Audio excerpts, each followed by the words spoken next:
na bandoko mona ringe yo baluka lelo na beta lisolo na TV naza parmi bana oyo na mona anguluma moto na ngenge na 1982 alongwe matete aye ko affronter Puma et pas na biso ingende 133 na olo bango na media donc naza parmi bana oyo na viva fête ya catch ya champion d'Isaïe Lubwela Zefina Ndonda Puma Noir na 1987 on classé li bango fête et pas na biso donc na cultivé donc Nzamba yebaki déjà ndenge ni na omema biso lobby yango mona ndeko Mbenzul komi tungisaka na yo te lelo tango yoka ke alaka muyibi ya matete vinde zate bayebite na fronta kuswanika na yeba TV se kuswanika mutatinda ka dame moko o ngana yebi même pas donc ngana carrière na nga ya kimuyibi cicatrice ka oyo abi même cicatrice ona bomona ke na mutu oyebi lobi petit frère aye na ndaku na madame na ye atuninga abi oh ve yango matete yango eza parmi bakomine oyo totambola te sikoyo moyibi yango oyo alaka ya ndenge nini wana leki ala ninga na nsima na répondre nga bikolandaka TV te TV soki mutane eloko aloba na yo te aobeta yango omoni petit moko ya journaliste na mokolo na yina ne mais na média alobi petit gilitsu wana donc eza média donc de comité travail na nga bato batalaka nga je crois que ndeko Mbenzula lobango eza mama Pascaline alobango na forçaka communication te na prenaka na yoka ke pa batuke na na art de parler oza ma orateur né donc tozalaki soki bato baobeta lisolo soki nga na ye na bandi obetango bapekisi bato nyonso oyo baza wana pasteur José Matuba aolandanga ya mama la grâce ye mutu akotisanga na mai ya njili mpo na longwa eyambetika bapostolo e ye mutu abandi kopianga cher j'étais encore enfant mwana mokie na oteya mais so na sisi koteya ntango oyoka bato est ce que alaka pasteur batu na pasteur José Matuba aa na Kinshasa ye mutu atianga na mai ya njili na 1999 très bien et un jour toya intercession abi nanga abi pasteur Gili yo mutu omodéré na nga na kima papa mère Makanda olandanga ye mutu amemanga na réveil de comité na donc na modéré makambo na yebi donc en fait la salate batu babima prière babi non danger donc eza donc oyo nkolo apesanga oyo lelo na évoluer nango le comité tango lobi pendant 6 ans na kangi communication ya nanga de la patrie alobaka faut reconnaître les gars qui ont vécu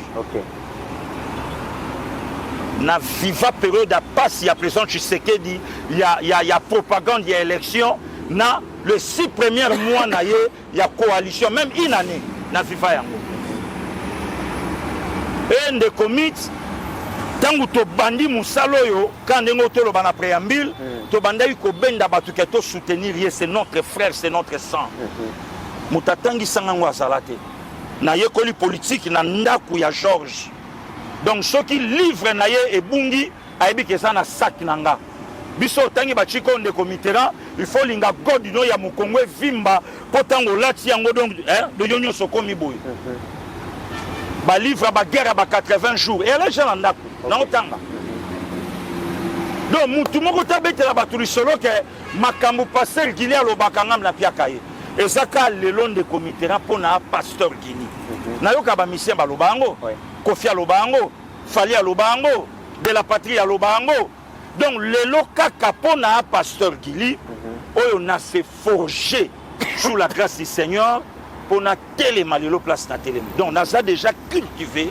place na uta de comiteran ne grandi ngirwa baza ba olandanga na pesi kaka briefing ya famille ya place onga na bimeli donc voilà de comit yango monaka na leki na makamba bale ndengo monanga boye grand joueur atula ebisanga bale vraiment ya kobeta ngoma ya kobeta na yebi kalu jaloba na yo tolanda baona mamba wingi donc ba vie belé ya ngiringiri ba yeba yike na ko s'en sortir na bale Mbenzul ndo yo kaka place à Gilit et Bima à partir d'ancien joueur hollandais Rudy Gilit dans les années 88-89, Barenyaka na ba Marco Van Basten, na ba Franco Rijkaard, na ba donc génération avant ba Patrick Kluivert.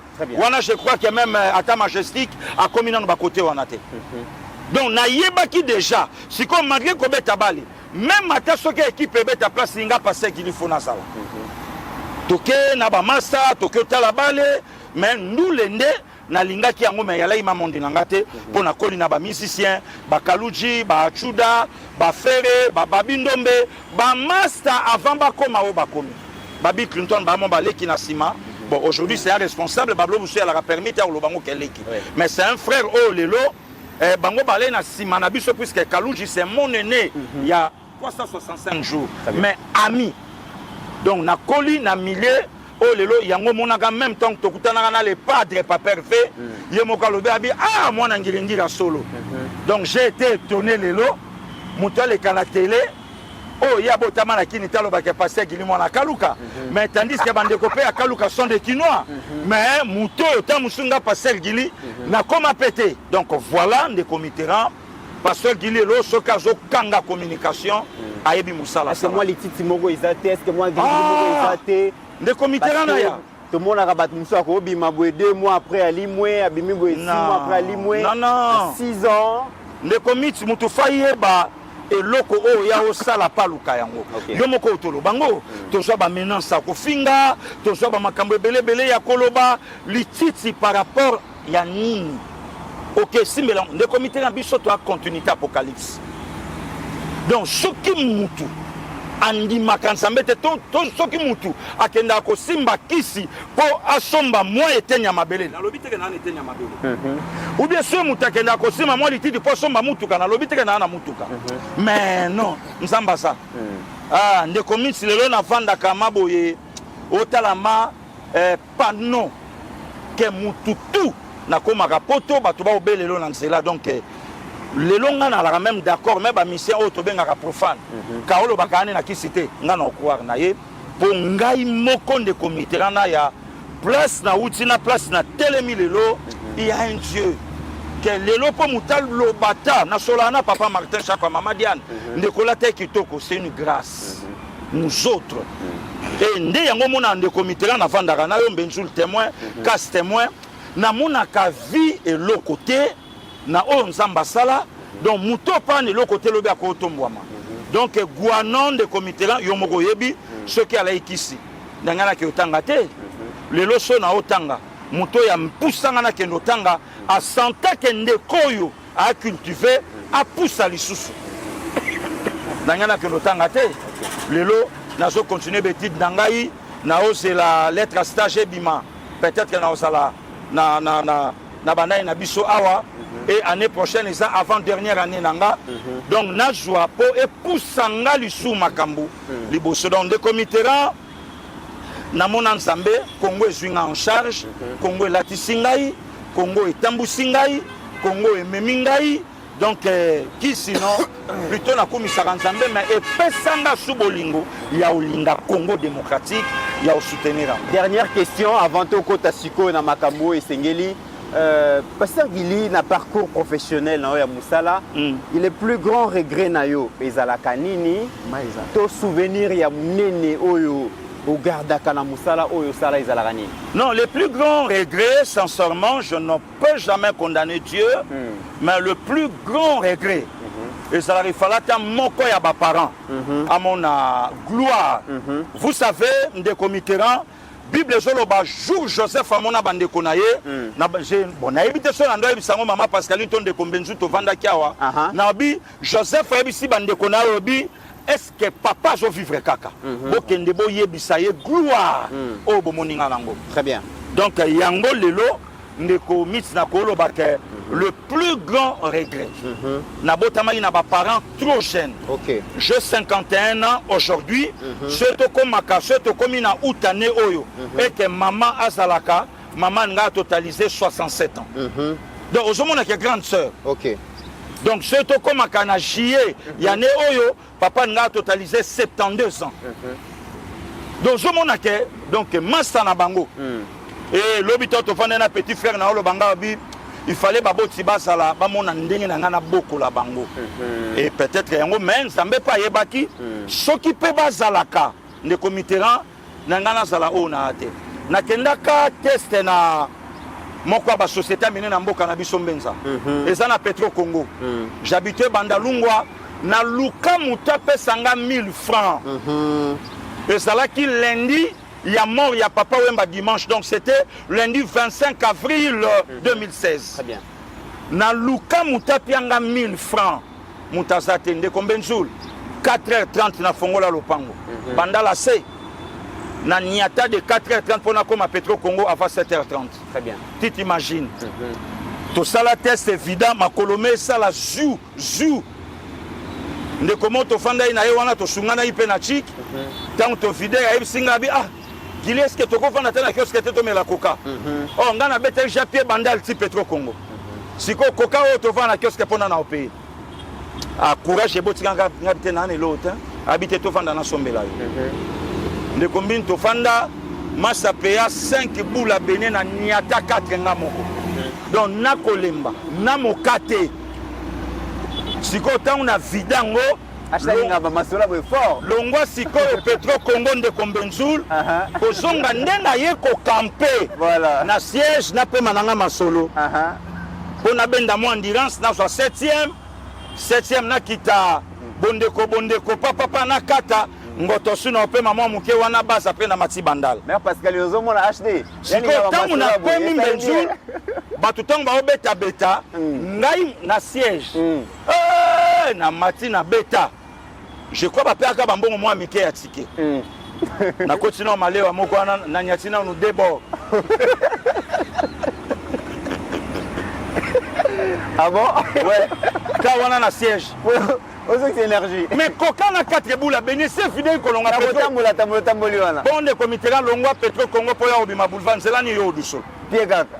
Pate. OK. Si on attend on a loisi lisusu.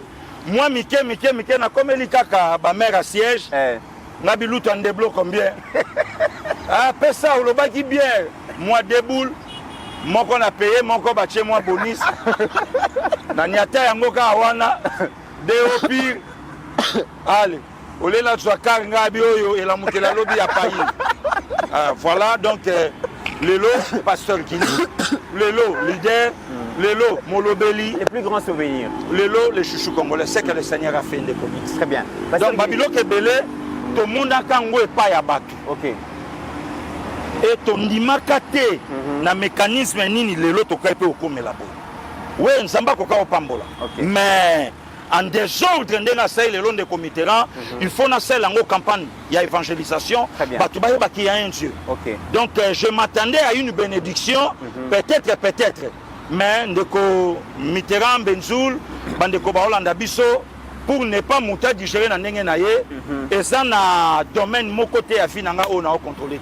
Très bien. Donc nyonso ya vie nanga entre mes mains et sur le Seigneur ne muta salu a sali.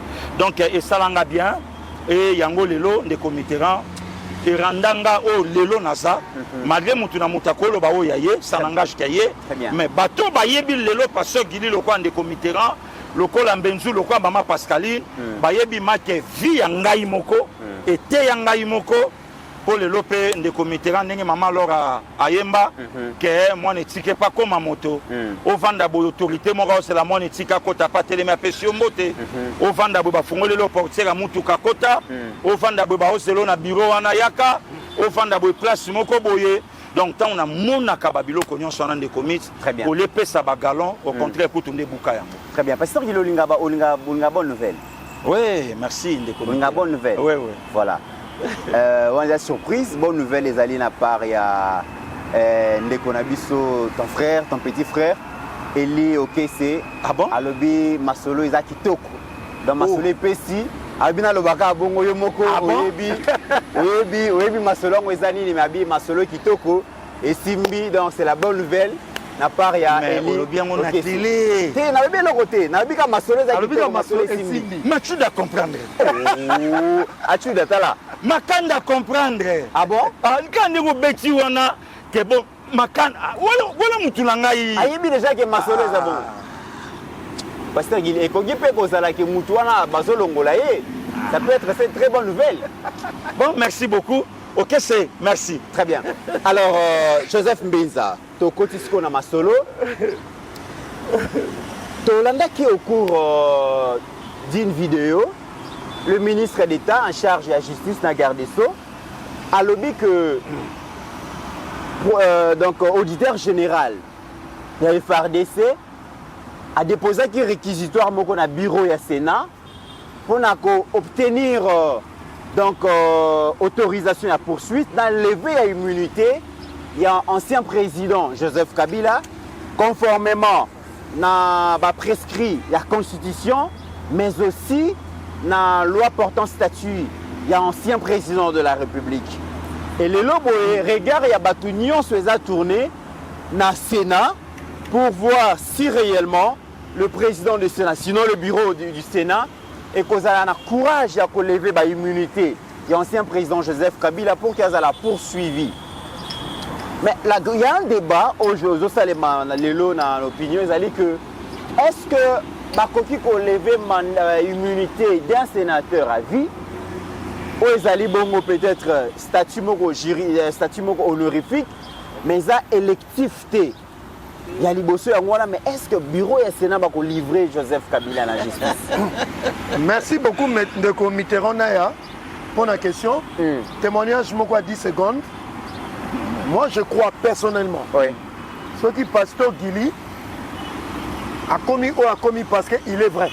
Merci. Oui, puis, Batebele, Baza, hypocrite. Baza, on va duplicité. À quoi le bélo? Ah, si quoi, na 12 heures à l'obibé. Na soir à l'obissé. Mais ce que tu as dit, pasteur Guili, tu as pasteur Roger Kabongo lobby. Voilà, grand frère. Ouais. C'est que le mouton, Moussa, qu'on a parti à quoi pasteur Guili. À tout, pasteur Roger Kabongo, maman carré. Très bien. Et l'autre moko, à Ebisi Maleki, et l'autre à ma casse dans ce pays-là, parce que comme appelle na pasteur Guili. Merci beaucoup. Na Ebisi Kaka, raison moko, na poussa na pemé na pasteur Guili, à ça vrai. Parce que dans le milieu politique, les gens ne sont pas vrais. Oui. Bakuba, pasteur Guili a encore sepelé en élévation dans Gaï. Mais Moutoumoussou a encore sepelé. Au contraire, pasteur Guili a encore koya lobby leki salaboy. Pasteur Léon a mis fundi raison pour laquelle na kangamano angwana. Merci beaucoup. Parce que vous êtes vrais. J'ai fait longtemps dans ce milieu politique, il y a des communicateurs, mais je vous dis, vous êtes un homme exceptionnel. Merci. Nakima Batutu et puis Nakomara méfiant. Ma trahison et ça, le cola, et comment on a monnaie courante. Très bien. Au-toi de là, que je m'y mette. Et puis, Batumsu peut se pelaka comme Matamuningate. Et comme objet, il y a Rokenara na basese, il y a Rokosele Bamakambu, jusqu'au fani na palais, aux autres éléments Mogoya, mais déjà, ils ont un mastanayo, Bakeko diabolisé. Mais pas ça, ça n'est pas. Très bien. Si on te côté, dans le bagan, on a un problème. Ah, vous avez un problème? Dans le bagan, dès le début, nous avons rappelé Batou. Est-ce que M. Samalokonde peut justifier la sortie d'un sénateur à vie de la République démocratique du Congo? Il y a habité. Voilà. Il faut se poser la question. Maintenant, statut ancien sénateur, mais ils ont honorifié Kakata. Même Babi Aza, donc c'est pas un sénateur électif. Il n'a pas un mandat. Le vieux modeste Moutinga, Voilà. Auteur, il y a loi. Voilà. Oh, Minakuna Mabunda va changer forme originelle, la majorité na bango. Bah, yebi que les à titre honorifique, c'est un sénateur qui doit participer au débat, qui doit participer aux plénières, mais ce qu'on vient à boule naïe, à Taliboabi, ah, moi comme je président karaté. Mais qu'est-ce qu'on fait? On doit faire pour protéger un ancien président de la République. L'esprit a bien. L'esprit a Kabila. L'esprit a bien Minakote. Baché, deux lois spécifiques. Sénateur à vie, ancien chef d'État. Ah, tout ça, le sénateur à vie. Na idée originelle. Et ça là que tout ce qui a le col en France, tout ce qui a ici présidence, ba komisa ka na ordre na bango kuna ba pesa ke le coup mouana yango moni ba pesa ki Joseph Kabila, c'était la première expérience et ça a échoué. Ba congolais expérience wana échoué. Pourquoi échoué?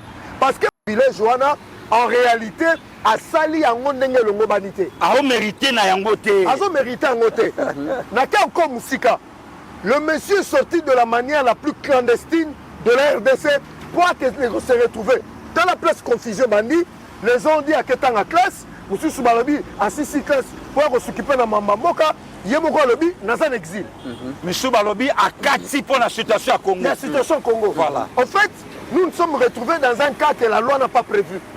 D'une personne, en réalité, Nakatinae, il a été rebelle, il est resté rebelle pendant le pouvoir, même après le pouvoir, il a continué à développer le même réflexe.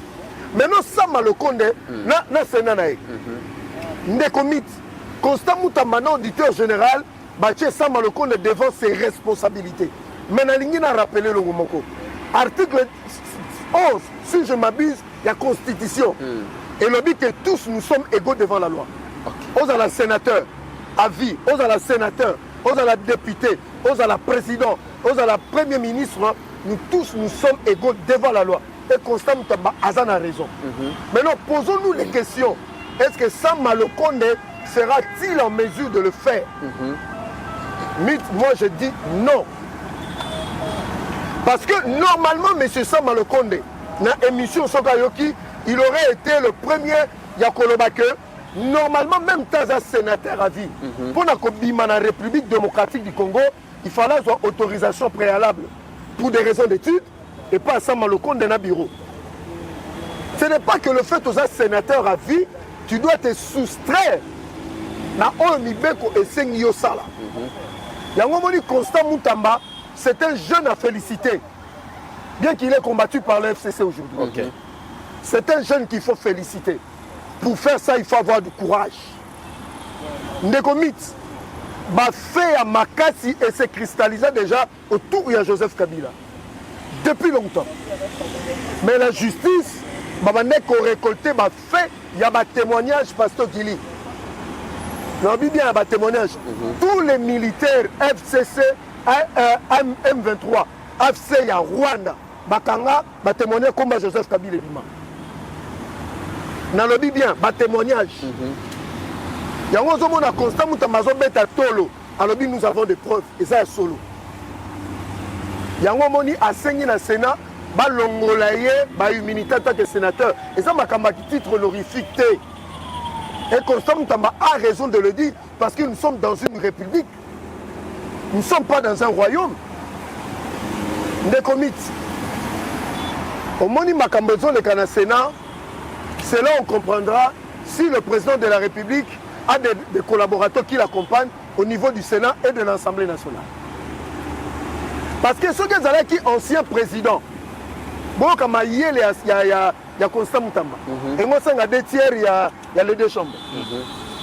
Mais à Kangami, à côté un sénateur à vie. Parce qu'à Bikouna, c'est facile, on a une immunité en tant que sénateur. Et être poursuivi. Article 11 de la Constitution, si je m'abuse, oblige M. Constant Moutamba et la justice de poursuivre M. Kabila. Très bien, mais si au niveau du Sénat, on est en train d'observer, mais à niveau, il y a Assemblée nationale aussi, il y a une initiative qui place Vital Kamerhe devant ses responsabilités, et l'initiative vient d'un autre député national, Eliezer. Vous avez bien dit que Monsieur le ministre de la Justice, Constant Moutamba, s'est focalisé beaucoup plus sur les statuts à sénateur à vie, ça c'est très bien. Mais à niveau, il y a chambre basse, il y a un député aussi qui voudrait faire engager Vital Kamerhe dans le processus, il y a déboulonner, il y a démystifier Joseph Kabila par rapport à la loi aux protégés. Vital Kamerhe aussi à son tour, vous pensez qu'il sera, avec son bureau bien sûr, en mesure de livrer Joseph Kabila? En fait, en facilitant bien sûr la modification à la loi. Vital Kamerhe nous a déjà montré des couleurs. Oui. Vital Kamerhe a l'exhibition déjà de quel camp il est. Vital Kamerhe, aujourd'hui, et ça sous les camarades bombatés. Ce qui Vital Kamerhe, devant ma tête en pognon ma pong. Ne vous attendez pas à que nous créer débat à ordre du jour le dossier concernant Joseph Kabila depuis comment livre pourquoi j'ai aimé Kabila si le lona dans ça antithèse et livre. En fait, le malheur, il y a Félix Tshisekedi, par l'amour du pays, il a appelé tout le monde, mais à l'intérieur, il y a des kabilistes qui sont restés fidèles à Kabila. Par exemple, M. Vital Kamerhe. Ce n'est plus une question de Yarobomba. À Sali déjà, Eliezer Debord Yamakasi, en plein plénière. Eliezer Tamboué, honorable que nous saluons avec le courage, a ABC, monsieur, a ABC, honorable président. Tout discuter sur cet activisme dangereux. Il y a Basango, place Bakena, Rwanda, Makamwanyo Soto, Bazotambola, Vital Kamerhe a ABC Kangamunonae. Vital Kamerhe a un dossier, il y a Mata Tamponio. Engagé à l'Assemblée nationale contre la Cour constitutionnelle. Dans le but Mata Tamponio. À combien plus forte raison, Joseph Kabila. Il ne le fera jamais.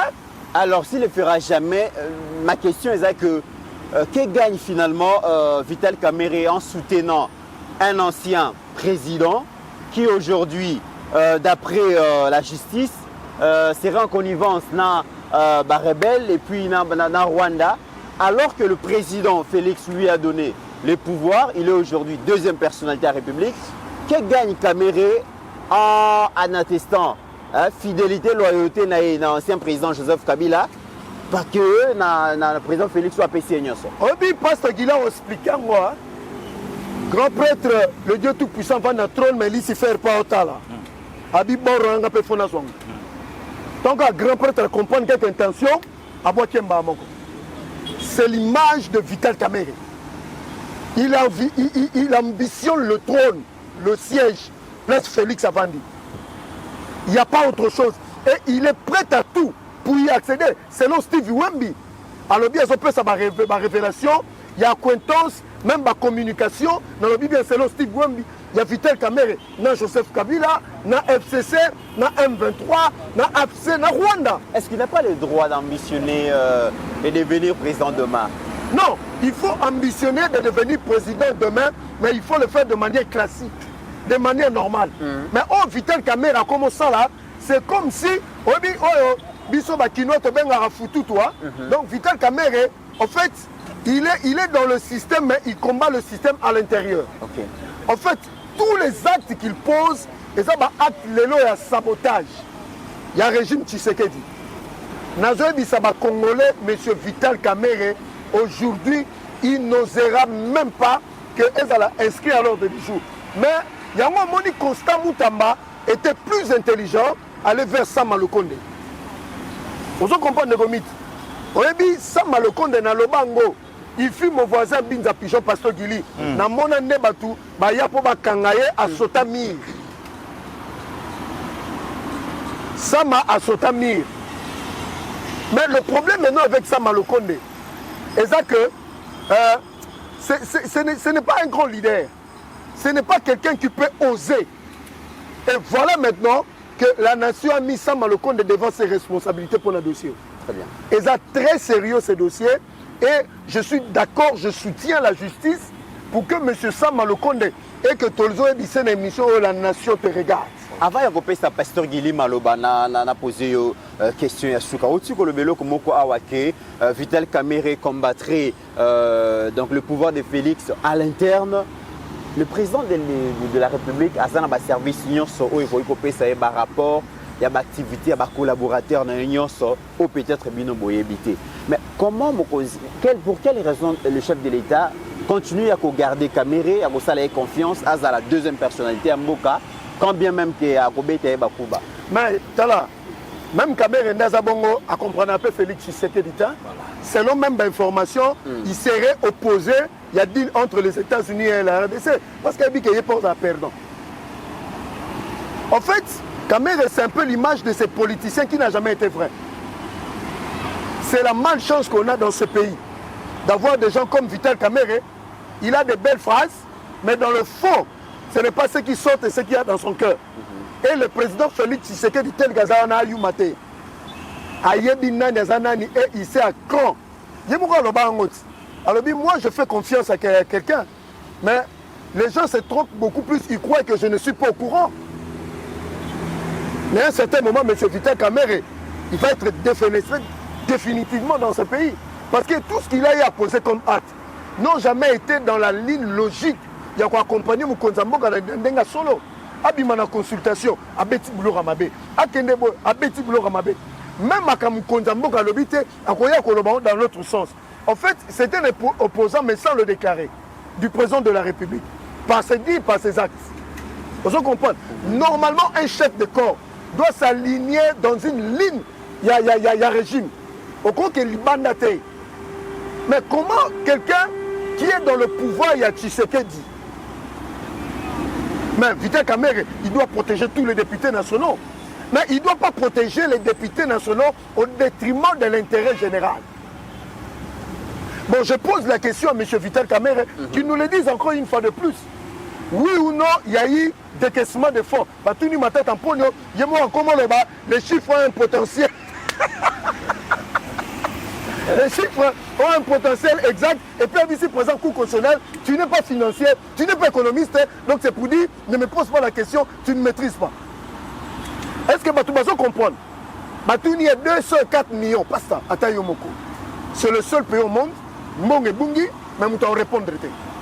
Moutaïbi Mora et Banité, même Mong et Bungi quand même. Très bien. Si quand on Balobi, Yonem Tozale, Premier ministre, vient nous dire quand même comment ça a été fait, mais le président de l'Assemblée nationale, il protège ce type-là. Est-ce que ça s'aligne dans la vision du chef de l'État qui veut que tous les Congolais soient égaux devant la loi? Non. Donc c'est pour dire, M. Sam Malokonde a tout intérêt. Je dis tout intérêt. D'ailleurs, Kabila Za Katangete. Tu as dit que nous les Katangais. Tu as dit ici, nos frères de sang, que Kabila Za Katangete, c'est un Rwandais. Biso peuple, tous après à cause de sa quasi à Tembo. Voilà. Tous après à cause de quasi à Tembo. Voilà, les comités, c'est ça. Et puis, le parcours politique, l'erreur de parcours politique, la page 365, qui nous a dit que Bango Bakatangé, nos frères ont vendu la République à cause d'un casier de Tembo. Biso, la peuple télévision, tu peux s'attendre fois 3 ou fois 4. Alors, Pasteur Guili, pensez-vous vraiment que Sam Malokonde aura le courage de livrer Joseph Kabila à la justice par rapport à des demandes auditeurs général? Des comités, là où nous sommes arrivés, je crois que Sam Malokonde a olakisa biso celui qui a la Katangé et l'équipe n'a valeur ya cause la Congolais. Problème au tokomi na ngusko yango. Ceux qui savent protéger intérêt il y a cause la Katangé plus qu'un Congolais. Moi je ne crois pas. Je suis d'accord avec Mbenza. À moins que Salam. Mais je ne crois pas. Je ne crois pas pourquoi. Il y a déjà des signaux Benzoul. Oui, c'est petit gens dans l'Assemblée nationale. Oui, c'est petit gens dans l'Assemblée. Les comités, au moins tant que Fandaka. Moutatine d'Abisso Tapal Congo. Et Toyaka a fait Salaka contre Moutouté. Mais tous battre nous autres. Pour voir le bien qu'on a l'impossibilité, mon maman Pascaline a comme le Moïse Katumbi. Jamais. Jamais. Donc, il y a le baquet, ce qui tu sais que des simbités, et ça peut être vie à Batou et baby. Si on Batou, on a balinga kate, tu sais que des simbatés, on va finir à Bangwebeba, yango monito bunde la Congo. Rien à voir. Le comité là, mon vieux Zakari Bababa, c'est à Olandanga. Via une mission Basala, dans l'actuel président, il y a l'Assemblée nationale, dans l'esplanade à parler du peuple Benzoul. N'a tangi bien Zaklé. Vient à Bissau Landa, Bissau très bien. L'actuel président de l'Assemblée nationale à l'époque, a Joseph Kabila Fié. Dans l'année mission. Quand vous Zaklé a tout dit, vieux. Ah, n'a bien fait pour un boulot, hein. Pour un boulot, mandé, vieux. Bon, sauf qui l'actuel président de l'Assemblée nationale a bien Kabila Fié pour un boulot. Et que boulot, on va Congolais, va moni en côté. Si qu'on boulot nini, le président de l'Assemblée nationale à l'élo, a moni la Kabila que boulot. Na Kabila Congo perdre 10 millions, yaba anaye. Ne commis, combien de foyers le quota problème pour moi na Bango, parents, yaya, ndeko. Mais Congo a perdre 10 millions. na régime, na pouvoir, il y a 4 mandats. Hein? 4 mandats, 10 millions des enfants. Le comité là, vous attendez aujourd'hui, na caméra loba. Mais ce caméra boy ko loba pona matata pognon. On a raison. On a raison. Ce caméra boy ko livrer matata. On a raison. Caméra tinda Congo qui nous négocier na moment de comité là début février Congo a saboyé pente. Baso menacer. Caméra bina loba na bino combien de fois? Combien de fois to bandaka toujours ko tournoyer en rond. Est-ce qu'il n'y a pas moyen? Ne le côté de la benzo la lobby et loko tout ba congolais ba lingara te caméra la nango d'accord. O caméra la nango d'accord et puis ça ba congolais kanda. Aujourd'hui avec Sama. Les comités est-ce que les lots ba tout ba ko pe sanga bilan ya Sama. Un à deux ko le bilan ya maman Judith Souminois. Ouais. Non mais Batubako défendre ça ma bakolo le comité là.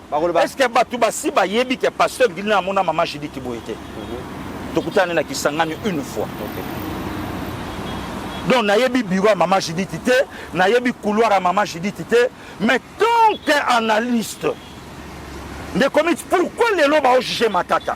Pour l'époque matata ne projet Bukangalonzo, mais l'époque maman Judith ne ba policier, ba komaka na foi, ya salaire.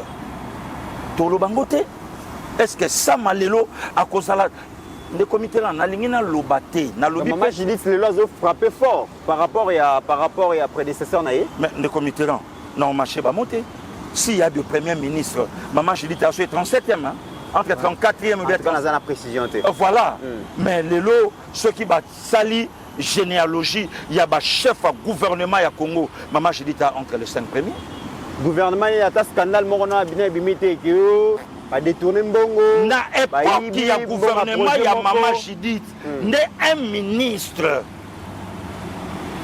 a ordonné à auditeur général à Solana Sénat pour lever le comité tala oyebi ko déloger Kabila na Congo hein tolala libanda jour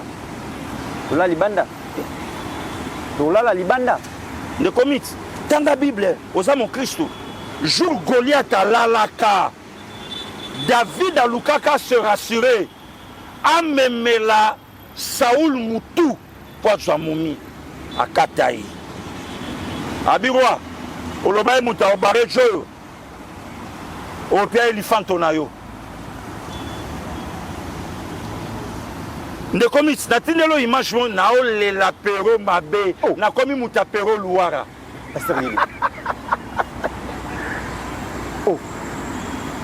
mais yo pe justice c'est Kolanda yo pas ba mution ça zo collaborer na ba collaborer na komi muta pero na ba vérité pero abeta yango passer Gilia Simbi qui Kabila en aéroport Angeli chemise à manche courte bleu abimi azoke makolo luara selango émission natindeli yo abinzuka vie baluka kaboye Kabila bimi makolo parce que Gilu kutakota na mutuka batiki eti na pied ya avion tapis rouge ezate Kabila nzoka keboye pero lobi tala mutu ayaka na matla na mutu tala mutu ayaka na bota caoutchouc tala mutu lelo koma na 120 carrés miniers 70 entreprises éparpillées dans le monde abi mutu chez na Congo tokangi ete c'est que Congo est comme un pays sérieux. Est-ce que tu vas comme un sérieux ou Pérou Loire à Senga Kabiso dans un pays sérieux, Kabila va rendre biso compte.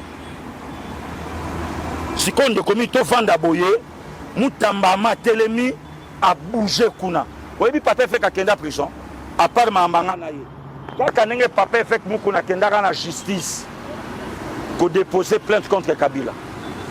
Le comité de Kabila c'est esprit Kosimba Kabila kola Moussa Shadari Baobin donc si on a tala batak muso moni ba Pascaline Kasongo et cause appel spirituel oh na je bisa yo mutu na biso to la kana mutu na la esprit mutu ane longi ya fixe malonga te elongi ya 2001 elongi mususu elongi ya 2001 ti avant élection 2006 elongi mususu elongi ya 2006 ti elongi ya 2011 elongi mususu de Mitterrand. Tant que tu as virage à dernier mandat, 2011 pratique en 16. C'est là bon monde. Atiki Souki. Oui, quand tu as Souki, na biso bana mbale sala pe mo mukusa. Tika. Ouais, ça va révolutionnaire. Atiki. A bouger biso longa kovo. A bouger biso akimi biso elenga mandefu. A bouger biso na 2011 alaka na kwa faboy. Akimi kwa fwana ndeko Mitterrand. Toya okoma na 2018. Non 2019. Toke na yo Joakati Chefe. Azuira yo batuna biso batekela biso so toke ba matanga. Yangelingeli. Abeti Kabila tanga fandi omona elonga James Kabarebe zobima. Neti James Kabarebe. Neti James Kabarebe. Azo changer biloni. Tant avant de na manette on net ya couleur. Très bien. De comité moni biso ye banaka na mwa biloko. Tant ka Kabila betira yo no mona onde konanga tous. Et suki wana te Kabila bimi ake kotanga de comité na chemutu tout tembe abimise ya Kabila alelo na olela ka image akende ki na eloka tabumbe ki awa te wana tabo matibo kiti na pesi ka songo raison na tali lunga bijoyo alati masque toi a changé style à Rotala journaliste a opposé question ta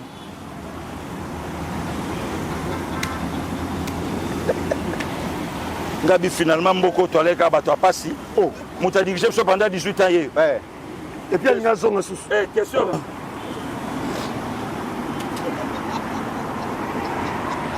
vous êtes accusé par votre prédécesseur que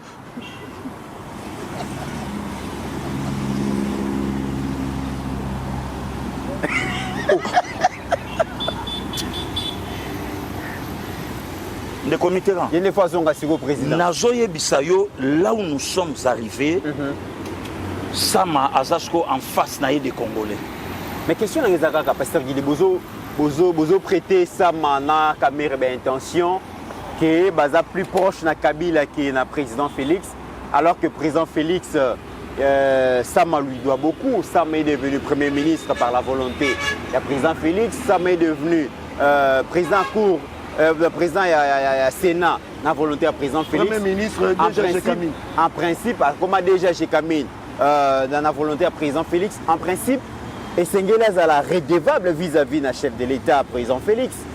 Caméré aussi, Lelo a commis deuxième personnalité à Mboka après plusieurs années de chômage. Normalement, Senghela est la redevable. Comment est-ce que Bagouz a l'approche de Kabila qui n'a plus le pouvoir que loin et à président de Mitterrand n'a pas contre ba maman au basali ba 2-3 mariages té. Oui. Hein? Na boy maman Pascaline pour y domaine na bangwa basi en tout cas à sala rama sécurité. Oui. N'a pas contre ba maman au basali ba mariage mi balé mi ça tout est. Mais le Mitterrand c'est qui est vrai et si la ka valeur et si la ka goût et si la ka moins lingue mais je ne suis pas contre. Oui. Toto discuter ngana on ambenzula wa kana début à semaine wa caméra ça déjà présent à l'Assemblée nationale oyebi joie caméra ala na ngotanga bimi présent à l'Assemblée nationale pour la première fois. Oui, pour la première fois après élection à dimanche 30 juillet 2006. Est-ce que même joie yango a senti que tant comme président à l'Assemblée nationale lobby parce ça là déjà avant d'achana kituana marteau ana betango de Chandou ayebi comment ça se passe. Derrière mon calé clair, on a lobby, bateau, on a bomoni na palais du peuple, ba obetelanga maboko, ba yebi ndenge na multiplier ka salaire na bango ba fois 10. Donc c'est que c'est pas la première fois ngana kota na palais du peuple tant que président de l'Assemblée nationale. Na yoki na ba source je ne sais pas. Na yoki ka que on dirait yemoko pazolinga a démissionné na assemblée azongane na gouvernement. Je ne sais pas. Si cela est vrai. Mais aller dans le gouvernement tant qu'il fait permis économie. Résultat. Ça m'a aujourd'hui. Aller dans la primature na maboko na ye. Mais si aujourd'hui ça m'a linga kota na histoire ya mboka oyo. Ça m'a alongo là-bas humanité, il y a Joseph Kabila. puisque Kabila a bénéficié d'un avantage à sénateur à vie, mais a donné que sénateur à vie n'a été au Congo et Luki n'a kozwanaye, mais l'avantage à qui sénateur à vie a bénéficié n'ango. Très bien. Très bien. Benzo, est-ce que Nalobi m'a mon frère? Théologie bien. Mais Joseph Mbeza, aujourd'hui, tu as que Joseph Kabila a menacé, d'une part, mais d'autre part, tout le monde a communiqué tout le Belaki en lobby. Opposant a un dialogue. Lobby, c'est vrai que Congo, RDC, a signé un accord de paix dans Rwanda et Zamabete, mais à Congo a signé un accord de paix dans Rwanda, il y a des problèmes internes qui divisent les Congolais. Il y a des crises qui empêchent à ce que le pays puisse avancer. Et la crise est structurelle, et pas conjoncturelle. La crise est beaucoup plus politique et économique. Et pour que la paix qui sera signée avec le Rwanda et produire un effet positif et comme vers le développement, il faut que les Congolais se parlent entre eux pour résoudre les problèmes, les problèmes auxquels la RDC se heurte aujourd'hui. Dialogue Oyo. Les politiciens notamment FCC à Kabila, Ensemble à Katumbi et SID à Faïl Bakosenga. Je pose une question à lobby. Les gens ont une question. Importance, il y a des mondes à Bangoïsalini. Ndegomit, merci beaucoup. Pasteur Guili, Nabatunion, ça va contredire Nate Atamuke. Etienne Tshisekedi Wamulumba, opposant au maréchal Mobutu. Il n'a jamais pris les armes pour se retourner pour tuer les Aïrois. Etienne Tshisekedi Wamulumba n'a pas sa précision. Parce que tous ceux qui ont été par mauvaise foi, que le fait que Etienne Tshisekedi Wamulumba a Goma, a Kisangani, a Kigali, ils ont comparé en na Zobo et Zoleka, na Nenga Batumusus, Bazo na Rwanda. Ça la rappelle alliance na RCD. Nalingi n'a pas sa précision pour l'histoire. Toké na Sun City, Joseph Kabila, le Jean-Pierre Bemba, a signé au Babengi accord de cascade. Na Bandeli, accord de cascade. Maintenant, dans l'accord Rwanda, Joseph Kabila président, Jean-Pierre Bemba premier ministre. Etienne Tshisekedi Wamulumba, politiquement parlant, Pasteur Guili, a salué le tour du monde.